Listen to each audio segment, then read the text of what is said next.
పరిస్థితిలో ఉంది అధ్యక్ష. ఏ ప్రశ్నకు ఇంటి స్థలాలు సమకూర్చడానికి అర్హులైన లబ్ధిదారులను గుర్తించేందుకు సర్వే నిర్వహించబడుతుంది అధ్యక్ష. 24-29లో PMAY 2O కింద గృహాలు మంజూరు చేయడం కోసం అర్హులైన కుటుంబాలను గుర్తించడానికి కూడా సర్వే నిర్వహించబడుతుంది. దీనికి ఆన్సర్ పేదలందరికీ ఇల్లు పథకం కింద 20,84,240 ఇళ్లను మంజూరు చేయడమైంది. దానిలో 7,57,731 గృహాలు మాత్రం పూర్తి చేయడం జరిగింది. CNDకి 2023లోని 35వ చట్ట ప్రకారం ఈ ఇంటి స్థల పట్టాలు 10 సంవత్సరాల కేటాయింపు షరతులు పూర్తి చేయాలన్న షరతులను నెరవేర్చనందున ఇవి అన్యాక్రాంతం చేయదగినవి కాదు.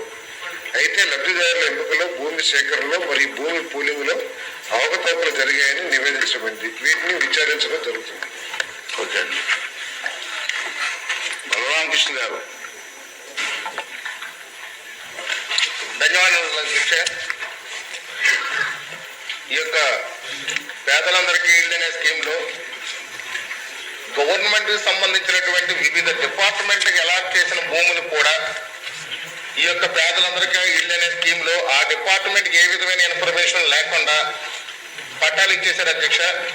ఆ పట్టాల మీద న్యాయపరమైన చెక్కులు, కోర్టు తగాదాలు వస్తున్నాయి. ఇది రీసెంట్గా మా రాజానగరంలో ఈ యొక్క ఆ పట్టాలు ఇచ్చిన వాటికి ఎలక్ట్రిసిటీ కానీ, రోడ్లు కానీ ఏమీ మంజూరు చేయకుండా ఈ యొక్క కోర్టు తగాదాలు పడి ఈ యొక్క లబ్ధిదారులందరూ ఇబ్బంది పడుతున్నారు. దానికి సరైన న్యాయం చేయాలని కోరుతున్నాను.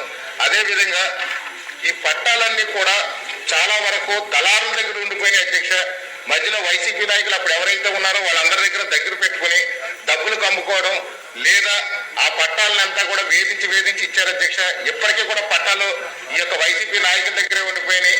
అదేవిధంగా చూస్తే ఈ యొక్క పట్టాలన్నింటి మీద కూడా వాళ్ళ సొంత ఆస్తుల్లాగా అప్పటి ముఖ్యమంత్రి మొత్తం వారిది, వారి తండ్రి గారిది, అక్కడ స్థానిక ఎమ్మెల్యేలు ఫోటోలన్నీ వేసుకుని అదొక పాంప్లెట్ మాదిరిగా ఇళ్ల పట్టాలు ఇచ్చారు అధ్యక్ష. అవి మార్పు చేసి మన ప్రభుత్వం ఏమైనా ఇస్తుందా అనేది నా ప్రశ్న అధ్యక్ష.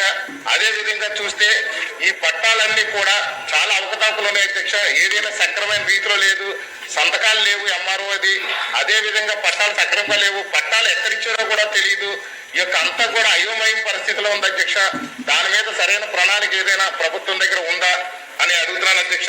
అదే విధంగా చూస్తే ఇప్పుడు ఇంకా సుమారు 10,000 మంది లబ్ధిదారుల వరకు కూడా ఉన్నారు అధ్యక్ష. అప్పట్లో ఎవరైతే తెలుగుదేశం, జనసేన, BJPకి సంబంధించినటువంటి అభిమానులు, సానుభూతి పరులు ఉన్నారో వాళ్ళు ఎవరికి కూడా పట్టాలు ఇవ్వకుండా వాళ్ళ వైసీపీకి అనుకూలంగా ఉన్న వాళ్ళకి పట్టాలు ఇచ్చారు అధ్యక్ష. వాళ్ళ అర్హులు కానప్పటికీ కూడా వాళ్ళ పట్టాలు ఇచ్చారు. కానీ అర్హులైన వాళ్ళు చాలా మంది ఉండిపోయారు. ఒక్క మా రాజానగరం నియోజకవర్గంలోనే 10,000 మంది వరకు ఉండిపోయారు అధ్యక్ష. వారందరికీ కూడా కొత్తగా పట్టాలు ఇచ్చే యోచనలో ఉందా? ప్రభుత్వం దగ్గర ఏది ఉంది? అదే విధంగా చూస్తే ఇంటి లోన్ల కోసం గత 5 ఏళ్లుగా ఎదురు చూస్తున్నారు అధ్యక్ష. ఇంటి లోన్లు గత ప్రభుత్వం ఒక లోన్ కూడా ఇవ్వలేదు. ఆ లోన్ల మీద కూడా మంచి ప్రణాళిక సిద్ధం చేయాలని కోరుతున్నాను అధ్యక్ష. 2014-19 మధ్యలో మన టీడీపీ గవర్నమెంట్ లోనే మా రాజానగరం నియోజకవర్గంలో 2,376 ఇంటి లోన్లు ఇచ్చారు అధ్యక్ష. దాని నిమిత్తం బకాయిలు 9,58,00,000 ఉండిపోయిన అధ్యక్ష. ఇప్పటి వరకు ఇవ్వలేదు. అదేనా ప్రభుత్వం ఇప్పుడు మనం ఇచ్చే యోచనలో ఉన్నామా అనేది నా ప్రశ్న అధ్యక్ష. ఈ యొక్క ఇళ్ల లబ్ధిదారులందరికీ న్యాయం చేయాలని తమ ద్వారా హౌసింగ్ మినిస్టర్ గారిని కోరుతాను అధ్యక్ష. ధన్యవాదాలు. ఇంటి నాగేశ్వర గారు.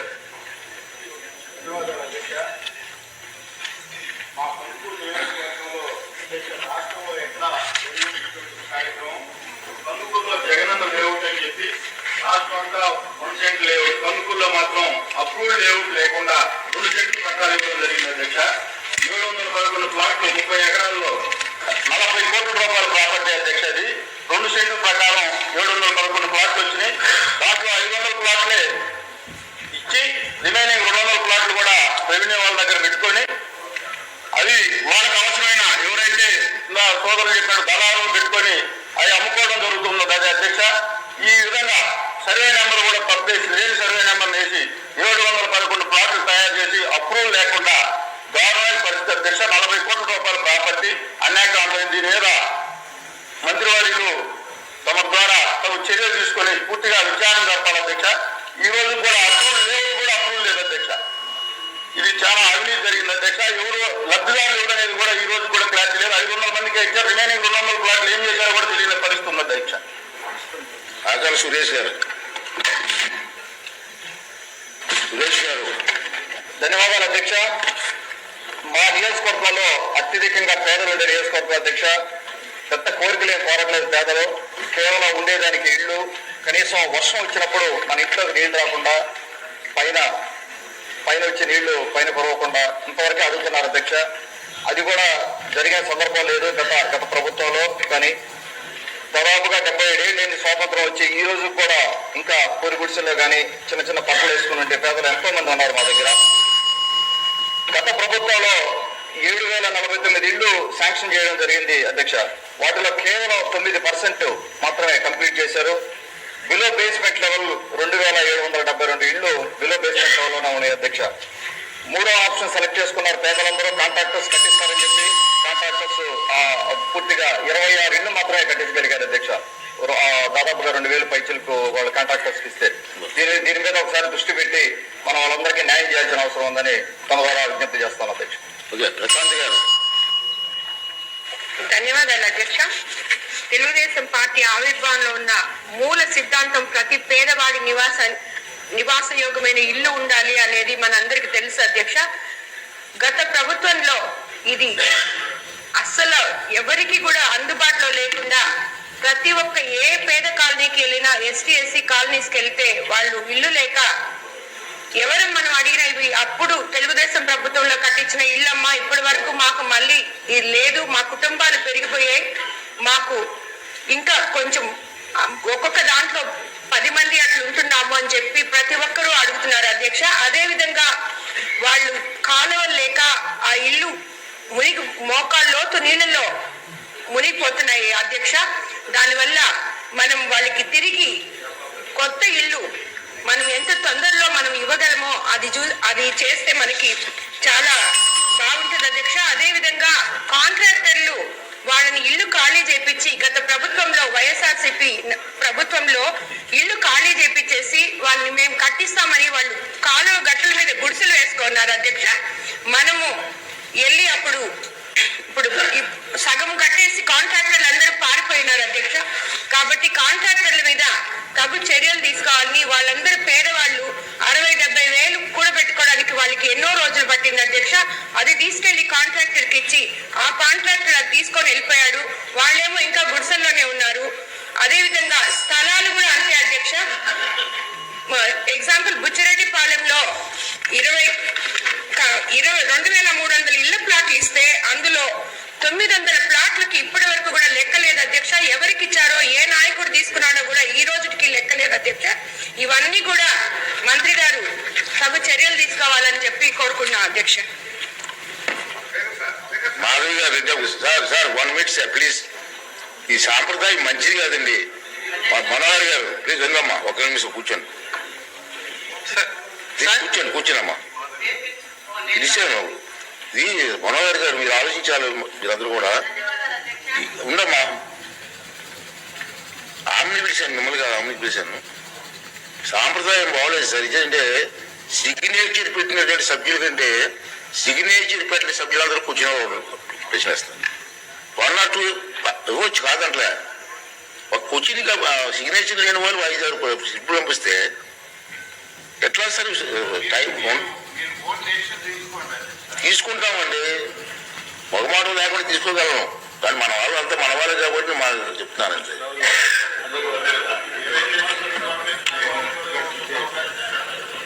సిగ్నేచర్ ఉన్న వాళ్ళు ఇస్తారు కాదంట్లా. సిగ్నేచర్ లేని వాళ్ళు కూడా 10 మంది వస్తే నాకున్నది 1 hour టైం అయినా సరే 2 hours ఇస్తున్నా టైము. అవును సార్. క్వశ్చన్ అవర్ ప్రతిరోజు దాదాపు 2 గంటలు జరుగుతుంది సార్. అది మీరు చైర్లో ఉన్న పెద్ద మనిషితోటి మీరు కొత్తగా ఎన్నికైన శాసనసభ్యులకి మీరు అవకాశం కల్పిస్తున్నారు. కానీ క్వశ్చన్ అవర్లో ఖచ్చితంగా సప్లిమెంటరీస్ మాత్రం 1-2 కన్నా ఎక్కువ అడిగినా కూడా మంత్రులు కూడా కొంచెం ఇబ్బందిగా ఉంటుంది సార్. ఎందుకంటే సమాచారం అందుబాటులో ఉండదు. సభ్యులందరూ కూడా ఆ విధంగా. చాలా మంది కూటమి ప్రభుత్వం వచ్చాక పేదల ఇళ్ల విషయము ఏమి ఆలోచిస్తున్నారు ప్రభుత్వం వారని చెప్పేసి పదే పేదలు వస్తున్నారు ఇంటి దగ్గరికి. దాని మీద ప్రభుత్వం ఏం చర్యలు తీసుకుంటుందో దాని గురించి అడుగుతున్నాం అధ్యక్ష. అలాగనే గత 5 సంవత్సరాల్లో పంపిణీలో చాలా అవకతవకలు జరిగినాయి అధ్యక్ష. మా దృష్టికి వచ్చిన విషయం ఏంటంటే ఇళ్ల స్థలాలు ఎవరికి ఇచ్చారో లబ్ధిదారులకు తెలియని పరిస్థితుల్లో లాస్ట్ 5 సంవత్సరాలు ఇళ్ల పంపిణీ జరిగింది అధ్యక్ష. చాలా మంది ఇప్పుడు ఇల్లులు కావాలని వస్తే వాళ్ళ ఆధార్ కార్డు నెంబర్లు నొక్కితే వాళ్ళకి ఆల్రెడీ ఇల్లు శాంక్షన్ అయిపోయినట్టు దాంట్లో వస్తా ఉంది అధ్యక్ష. దాని పరిస్థితి ఏందని మంత్రి వారిని అడుగుతున్నాను అధ్యక్ష. అలాగనే ఈరోజు ఇళ్ల స్థలాలు ఇచ్చి దాంట్లో బేస్మెంట్ వరకు కట్టి ఆ బేస్మెంట్ కట్టడానికి అప్పుడున్న కార్పొరేటర్లు, అప్పుడున్న వైసీపీ నాయకులు, సచివాలయ సిబ్బంది కొల్లుడయి ఇల్లు కట్టిన పరిస్థితి ఏర్పడింది అధ్యక్ష. ఇక ఫర్దర్ బేస్మెంట్ అయిపోయాక పైన ఇల్లు కడదామంటే వాళ్ళకి ఆర్థిక స్థితులు సహకరించడం లేదు. దాని మీద మంత్రి వారు ఏమి ఆలోచన చేస్తారని అడుగుతున్నాను అధ్యక్ష. అలాగనే ఒక్క సర్వే నెంబర్ లో 2-3 ఇల్లులు ఇచ్చిన సందర్భాలు ఉన్నాయి. వాళ్ళు మా ఇల్లు ఎవరు ఆక్యుపై చేసుకున్నారని చెప్పి వస్తున్నారు. అక్కడ చూస్తే ఆ సర్వే నెంబర్ మీద ప్రభుత్వం వారే 2-3 వ్యక్తులకి ఇల్లులు ఇచ్చిన సందర్భాలు ఉన్నాయి. దాని మీద ఏం యాక్షన్ తీసుకుంటున్నారని మంత్రి గారిని అడుగుతున్నాను అధ్యక్ష. అలాగనే జగనన్న కాలనీలని గత 5 సంవత్సరాలు కాలనీల కోసము స్థలాలు ఇచ్చారు. ఆ స్థలాలు ఎక్కడున్నాయి అని అంటే కొండల్లో, గుట్టల్లో, రాళ్లలో ఉన్నాయి అధ్యక్ష. అక్కడ నీళ్లు లేవు, రోడ్లు లేవు, తాగనీకి మంచినీళ్ళు లేవు అధ్యక్ష. దీని మీద మంత్రి గారు ఏ విధమైన చర్యలు తీసుకుంటున్నారని మీ ద్వారా అడుగుతున్నాను అధ్యక్ష. శ్రీనివాసరావు గారు. ధన్యవాదాలు అధ్యక్ష. గతంలో చంద్రబాబు నాయుడు గారి ఆశీస్సులతో హౌసింగ్ మంత్రిగా పనిచేసే అవకాశం వచ్చింది. కానీ గడిచిన 5 సంవత్సరాల కాలంలో జగనన్న కాలనీ పేరుతో జరిగిన అవకతవకలు, అక్రమాలు, కోకొల్లలు అధ్యక్ష. అప్పట్లో పెద్ద ఎత్తున వేల కోట్ల రూపాయల పేదల పేర్లు చెప్పి వైసీపీ నాయకులు స్వాహా చేశారు అధ్యక్ష. దాంట్లో భాగంగానే నా నియోజకవర్గం రాయదుర్గంలో కూడా దాదాపు 6 కోట్ల రూపాయల కుంభకోణం జరిగింది అధ్యక్ష. వైసీపీ గుమ్మగట్ట మండల కన్వీనర్ కాంతారెడ్డి, తర్వాత నేత్రపల్లి భీమిరెడ్డి అనే 2 వ్యక్తులు ఒక దాదాపు 7-8 మంది లబ్ధిదారులతో ఈ 6 కోట్ల రూపాయలు స్వాహా చేశారు అధ్యక్ష. చాలా దయనీయం అధ్యక్ష. చిన్న రైతుల అధ్యక్ష, వాళ్ళకి 6 లక్షలు 7 లక్షలు ఇచ్చి వీళ్ళు దాదాపు 60-70 లక్షల రూపాయలు. ఒక అతని దగ్గర అయితే 1,62,00,000 వస్తే అతనికి ఇచ్చింది కేవలం 36 లక్షలు అధ్యక్ష. ఒకతనికి 1,52,00,000 వస్తే అతనికి 50 లక్షలు మాత్రమే ఇచ్చారు అధ్యక్ష. ఇట్లా అంటే పేద రైతుల ఉసురు పోసుకొని కోట్ల రూపాయలు స్వాహా చేసిన వైసీపీ నాయకుల విషయంలో మన ప్రభుత్వం గట్టిగా చర్యలు తీసుకోవాల్సిన అవసరం ఉంది. నేను మీ ద్వారా మంత్రి గారికి విజ్ఞప్తి చేసేది ఒకటే, రాష్ట్ర వ్యాప్తంగా జరిగిన ఈ కుంభకోణం పైన ప్రత్యేకంగా సిఐడి విచారణ చేస్తే ఆధారాలతో సహా ఆయా నియోజకవర్గాల్లో శాసనసభ్యులు కానీ బాధితులు కానీ ముందుకొచ్చి ఫిర్యాదులు చేసే అవకాశం ఉంటుంది. కాబట్టి దయచేసి సిఐడి విచారణ మీ ద్వారా నేను మంత్రి గారికి విజ్ఞప్తి చేస్తా ఉన్నా అధ్యక్ష. పుల్లాల గారు మనమి అధ్యక్ష, గత ప్రభుత్వంలో జరిగినటువంటి అతిపెద్ద స్కామ్ లో ఇళ్ల స్థలాలు అధ్యక్ష. ఏ వర్గాలనైతే తేలిగ్గా మోసం చేయొచ్చో జగన్మోహన్ రెడ్డి పదే నా వర్గాలు చెప్పుకునేటువంటి పేదల పేరు మీద ఇళ్ల స్థలాలతో 30 లక్షల ఇళ్ల పట్టాలని చెప్పి 7,000 కోట్లు దోపిడీకి పాల్పడింది గత ప్రభుత్వం అధ్యక్ష. చిలకలూరుపేటలో ప్రత్యేకంగా విడుదల రజనీ మాజీ మంత్రి చిలకలూరుపేటలో ఫస్ట్ కేసు ఇళ్ల స్థలాల అవినీతిలో కేసు రిజిస్టర్ అయినటువంటి చిలకలూరుపేటలో అధ్యక్ష 3 కేసులు రిజిస్టర్ అయినాయి. పేమెంట్ కూడా బ్యాక్ చేశారు అధ్యక్ష. 1,20,00,000 ఏదైతే రైతులు కేసు పెట్టారో ఒక కేసులో 1,20,00,000 తిరిగి వారికి తెలిసి ఆ కేసు విత్డ్రా చేయించుకోవడం జరిగింది అధ్యక్ష. ఇంకా 2 కేసులు పెండింగ్ లో ఉన్నాయి. ఈ 7,000 కోట్లు జరిగిన అవినీతి దాని మీద వాళ్ళు ఇచ్చినటువంటి నివాసానికి యోగ్యంగా ఉన్నటువంటి ఇళ్ల స్థలాలు పంపిణీ చేశారు అధ్యక్ష.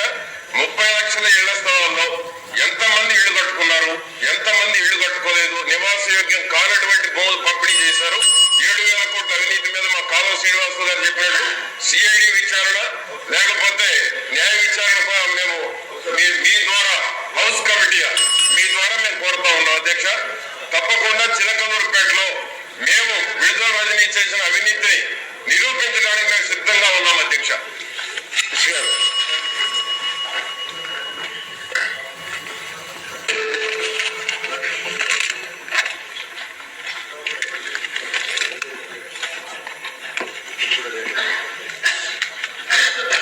అధ్యక్ష, రామకృష్ణ గారు, నాగేశ్వర గారు, శాసనసభ్యులు చెప్పారు అధ్యక్ష. దీంట్లో గత ప్రభుత్వం యొక్క అనాలోచిత నిర్ణయాల మూలంగా అధ్యక్ష హౌసింగ్ ప్రోగ్రాం అంతా కూడా కొంచెం అస్తవ్యస్తంగా అయిన మాట వాస్తవం అధ్యక్ష. ఇళ్ల స్థలాల ఎంపికలో కానివ్వండి, లేఅవుట్ ప్రిపరేషన్లో కానివ్వండి, లేదు ఇళ్ల స్థలాల కేటాయింపులో కానివ్వండి, ఒక రూల్స్ కానివ్వండి లేదా టౌన్ ప్లానింగ్ యొక్క రూల్స్ ని అమలు చేయడంలో కానీ ఎక్కడొక్కడ వాటిని ఫాలో కాకుండా వాళ్ళు ఇష్టం వచ్చిన రీతిలో చేసిన మాట వాస్తవ అధ్యక్ష. వీటన్నిటి మీద కూడా రెవెన్యూ డిపార్ట్మెంట్ చెప్పినట్లు వీటన్నిటి మీద కూడా ఎంక్వైరీ చేశారని చెప్పేసి రెవెన్యూ శాఖ వారు కూడా చెప్పారు అధ్యక్ష. ఆ రిపోర్ట్ రాగానే తప్పకుండా గౌరవ సభ్యులందరూ కూడా తెలియజేస్తాం అధ్యక్ష. కానీ కొత్త విషయాలు కూడా వస్తాయి అధ్యక్ష. ఎందుకంటే రాష్ట్రం అంతా 1 సెంటు సెంటున్నర ఇస్తే కందుకూరులో 2 సెంట్లు ఇచ్చేశారు. ఇది ఎక్కడ మేము కూడా కొత్తగా విన్నాం అధ్యక్ష. ఇది గత ప్రభుత్వం అంటే వాళ్ళ ఇష్టం వచ్చినట్టు ఒక రూల్స్ కానివ్వండి, ఒక పద్ధతి కానివ్వండి లేకోకుండా వాళ్ళు ఏ విధంగా చేశారు దానికి ఇదో ఒక పెద్ద ముచ్చతనికి అధ్యక్ష. ఎట్లా ఇచ్చారు దీని మీద తప్పకుండా ఎంక్వైరీ చేసి బాధ్యత మీద వాళ్ళ మీద చర్యలు తీసుకుంటామని చెప్పేసి తెలియజేస్తాం అధ్యక్ష. అదేవిధంగా గృహ నిర్మాణానికి వస్తే అధ్యక్ష, చాలా ఇల్లు కేటాయింపులు కానివ్వండి చాలా గొప్పగా చెప్పారు. పేదలందరికీ ఇల్లు అని చెప్పేసి ఆనాటి ముఖ్యమంత్రి గారు చాలా గొప్పగా చెప్పి కొంతమందికి మాత్రమే తెలుగుదేశం జనసేన అంటే ప్రత్యేకంగా వాళ్ళందరికీ కూడా శాంక్షన్ అయినా ఎలిజిబిలిటీ ఉన్నా కూడా వాళ్ళందరికీ ఇల్లు రాకుండా చేశారు అధ్యక్ష. దాంట్లో ఎటువంటి అనుమానం లేదు. దాని మీద తప్పకుండా చర్యలు తీసుకుంటామని చెప్పేసి నేను మనవి చేస్తాను అధ్యక్ష. అదేవిధంగా అధ్యక్ష, ఈ నా ఎస్సీ నా ఎస్టీ నా బీసీ అని చెప్పేసి మైకులు పగిలిపోయేటట్టు వైఎస్ఆర్ కాంగ్రెస్ పార్టీ వాళ్ళు చెప్తున్నారు అధ్యక్ష. కానీ ఎస్సీ ఎస్టీలకి ఆ ప్రభుత్వం చేసినంత అన్యాయం ఎవరు కూడా చేసి ఉంటారని చెప్పేసి నేను భావిస్తున్నాను అధ్యక్ష. ఎందుకంటే గతంలో 2014-2015 మధ్యలో చంద్రబాబు నాయుడు గారు ముఖ్యమంత్రిగా ఉండగా ₹1,50,000 ప్రభుత్వం ఇవ్వటమే కాకుండా రాష్ట్ర ప్రభుత్వ సొంత నిధులు అధ్యక్ష. అవి కాకుండా 50,000 ఎస్సీస్ కి ఎస్టీస్ కి 70,000 పర్టికులర్లీ వనరబుల్ ట్రైబల్స్ కి ₹1,00,000 అదనంగా ఇచ్చి ఇల్లు కట్టించిన కార్యక్రమం చేస్తే ఈ ప్రభుత్వం వచ్చిన తర్వాత 2 లక్షలు 2.5 లక్షలు ఉన్న యూనిట్ కాస్ట్ ని ₹1,80,000 తగ్గించి, అంటే దాదాపు 50,000 నుంచి ₹70,000 దాకా తగ్గించి లక్షలాది మంది పేదలకి అన్యాయం చేసిన విషయాన్ని కూడా మీ దృష్టికి తీసుకొస్తారు అధ్యక్ష. మరి మొట్టమొదటిలో చాలా గొప్పగా చెప్పారు, మీరన్నా కట్టుకోండి లేదా మేమన్నా కట్టిస్తాం అని చెప్పేసి ఆఖరికి చేతులు ఎత్తేసి అధ్యక్ష, మేము కట్టలేమని చెప్పేసి. అప్పుడు థర్డ్ పార్టీని ఒక ఆప్షన్ 3 అని ఒకటి తీసుకొచ్చి మరి కొంతమంది ఏజెన్సీలకు ఇచ్చారు అధ్యక్ష. వాళ్ళందరి మీద కూడా ఎంక్వైరీ చేశాము. ముఖ్యమంత్రి గారు మన ముఖ్యమంత్రి గారు చంద్రబాబు నాయుడు గారు ఒకటే స్పష్టంగా ఈ డిపార్ట్మెంట్ ఆదేశాలు ఇచ్చారు అధ్యక్ష. ఈ 5 సంవత్సరాల కాలంలో ప్రతి పేదవాడికి కూడా ట్రాన్స్పరెంట్ గా మనం ఇల్లు కట్టించి ఇవ్వాలి. అదేవిధంగా పేదలు నివసించే ఇల్లు కాబట్టి గతంలో కట్టిన ప్రతి ఇంటి మీద కూడా మీరు లేటెస్ట్ టెక్నాలజీస్ వాడి మీరు క్వాలిటీ చెక్ చేయండి అని చెప్పేసి కూడా చెప్పడం జరిగింది అధ్యక్ష. డ్రోన్ వినియోగించి గతంలో ఇప్పుడు లేని విధంగా మరి క్వాలిటీ చెకింగ్ కూడా చేస్తారు అధ్యక్ష. దీనికి ఇప్పటికే ఒక రాక్ క్రేట్ సంస్థని దాని మీద చాలా పెద్ద ఎత్తున అభియోగాలు వస్తే ఆ కంపెనీని ఆపేసేసి పనులు ఫర్దర్ గా చేయకుండా ఆపేసి వాళ్ళ మీద చర్యలు తీసుకుంటాం అధ్యక్ష. అవసరమైతే వాళ్ళ అభియోగాలు నిరూపితమైతే తప్పకుండా కౌంటర్ క్లెయిమ్ కూడా వేసి వాళ్ళ దగ్గర నుంచి వసూలు చేస్తానికి ప్రయత్నం చేస్తానని చెప్పేసి కూడా నేను మనవి చేస్తాను అధ్యక్ష. అంతేకాకుండా అధ్యక్ష, గత ప్రభుత్వం దీన్ని ఎంత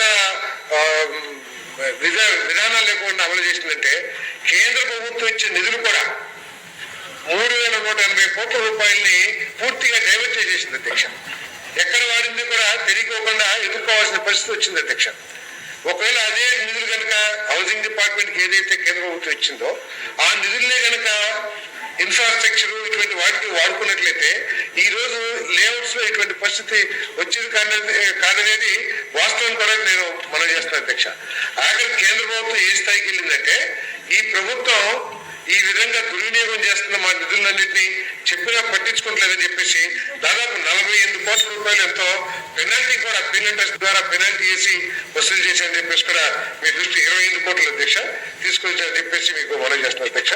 అదేవిధంగా రాజానగరంలో ఎలక్ట్రిసిటీ నాకు తెలిసినంత వరకు ఎలక్ట్రిసిటీ అన్ని లేఅవుట్స్ లో కూడా ఎలక్ట్రిసిటీ కార్యక్రమాలు చేశారు అధ్యక్ష. మన విద్యుత్ శాఖ వాళ్ళు. ఒకవేళ రాజనగరంలో ఎలక్ట్రిసిటీ కనుక చేసి ఉండకపోతే ఆ డిపార్ట్మెంట్ తో మాట్లాడి ఆ పనులు వెంటనే టేకప్ చేసేట్టు చర్యలు తీసుకుంటామని చెప్పేసి కూడా మనం చేస్తాం అధ్యక్ష.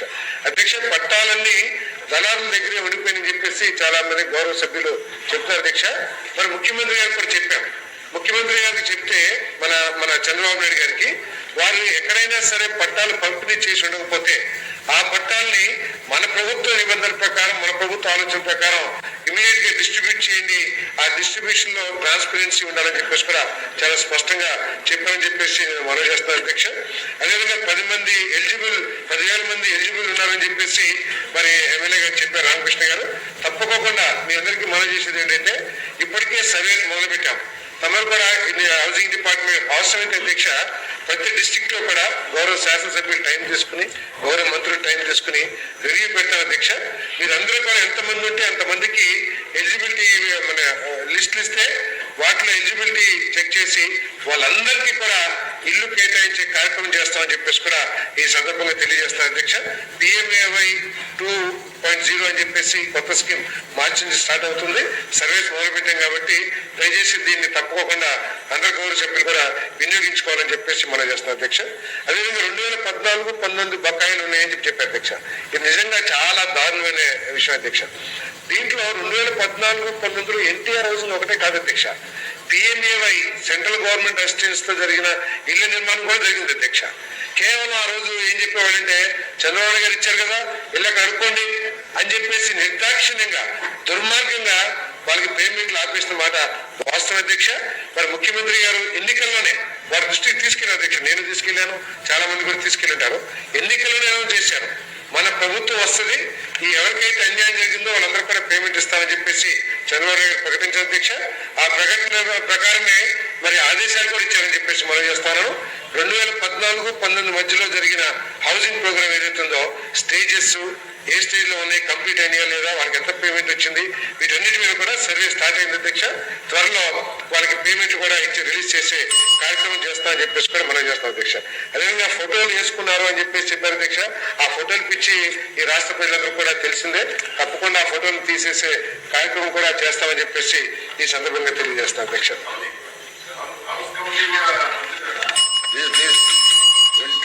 ఇంకో నాగేశ్వర గారు చెప్పారు అధ్యక్ష, కేవలం అప్రూవ్డ్ ఇవ్వట్లేదు. నేను చెప్పాను కదా అధ్యక్ష, టౌన్ ప్లానింగ్ కానివ్వండి, లేకపోతే మున్సిపల్ రూల్స్ కానివ్వండి, పంచాయతీ రూల్స్ కానీ ఇష్టం లేకపోతే ఇప్పుడు 1000 ఇల్లు కట్టినప్పుడు వాళ్ళకి భవిష్యత్తులో ఏం అవసరాలు ఉంటాయి, అక్కడ కమ్యూనిటీ రిక్వైర్మెంట్స్ అని ఆలోచించుకోకుండా ఇష్టం వచ్చినట్లు వాళ్ళు ప్లాట్లు వేసేసి వాళ్ళందరికీ ఇచ్చిన మాట వాస్తవం అధ్యక్ష. లబ్ధిదారులు ఎక్కడ ఉన్నారో కూడా తెలియదని చెప్పి చెప్తున్నారు. తప్పకుండా దాని మీద ఎంక్వైరీ చేసి లబ్ధిదారులు ఐడెంటిఫై చేయలేకపోతే వాళ్ళందరూ కూడా క్యాన్సిల్ చేసేసి తప్పకుండా వాటిని రీఅలాట్మెంట్ చేయడం మన నిబంధనల ప్రకారం అని చెప్పేసి నేను మనవి చేస్తాను అధ్యక్ష. అదేవిధంగా ఆధార్ కార్డు కొడితే వాళ్ళకి ఇల్లు శాంక్షన్ అయినట్టు వస్తే చెప్తారు అధ్యక్ష. కానీ ఒక విషయం సభ దృష్టికి తీసుకోవాలనుకున్నాను అధ్యక్ష, PMAY 1.0లో శాంక్షన్ అయి ఉంటే PMAY 2.0లో శాంక్షన్ చేయమని కేంద్ర ప్రభుత్వం చెప్తుంది అధ్యక్ష. కానీ గత ప్రభుత్వం ఉద్దేశపూర్వకంగా బహుశా వాళ్ళు TDP వాళ్ళు, జనసేనలో, BJP వాళ్ళు అని చెప్పేసి శాంక్షన్స్ అయినా కూడా వాళ్ళకి ఇన్ఫార్మ్ చేయకుండా చర్యలు తీసుకుని ఉండరు అధ్యక్ష. అటువంటి వాళ్ళు ఉంటే ముఖ్యమంత్రి గారి సహకారంతో ముఖ్యమంత్రి గారికి చెప్పి వాళ్ళకి మళ్ళీ ఏ విధంగా చేయొచ్చో కూడా దాన్ని ఆలోచిస్తామని చెప్పేసి కూడా నేను చెప్తాను అధ్యక్ష. హౌస్ కమిటీ అది చెప్పిన అధ్యక్ష, తప్పకుండా ముఖ్యమంత్రి గారితో చర్చించి కమిటీ అవసరమైతే లేదా CID ఇప్పటికే అధ్యక్ష హౌసింగ్ గురించి ముఖ్యమంత్రి గారు చాలా స్పష్టమైన ఆదేశాలు ఇచ్చారు అధ్యక్ష. ఎంక్వైరీ చేయమని, మేమే కాకుండా సెంట్రల్ గవర్నమెంట్ వ్యాప్కాస్ తో కూడా ఎంక్వైరీ చేపిస్తున్నాం అధ్యక్ష. ఆ ఎంక్వైరీ అదేవిధంగా విజిలెన్స్ కూడా ఆల్రెడీ ఎంక్వైరీ స్టార్ట్ చేశారు. ఆ రిపోర్ట్స్ ప్రకారం తప్పకుండా సభ్యులకు తెలియజేసి తమ చర్యలు తీసుకుంటామని చెప్పేసి కూడా నేను మనం చేస్తాను అధ్యక్ష. ఏదైనా కూడా PMAY 2 స్టార్ట్ అవుతుంది కాబట్టి తప్పకుండా ఎవరికైతే పార్టీల ఆధారంగా లేకపోతే వివక్షారహితంగా చేశారో వాళ్ళందరికీ వివక్షత చేశారో వాళ్ళందరికీ కూడా ఇల్లు శాంక్షన్ చేయించడానికి గృహ నిర్మాణ శాఖ కట్టుబడి ఉందని, ఈ ప్రభుత్వం ఏదైతే చెప్పిందో 2 సెంట్లు అర్బన్ ఏరియాలో, 3 సెంట్స్ రూరల్ ఏరియాలో ముఖ్యమంత్రి గారు కూడా పదే చెప్తున్నారు. తప్పకుండా దాన్ని అమలు చేస్తామని చెప్పేసి కూడా తెలియజేస్తాను.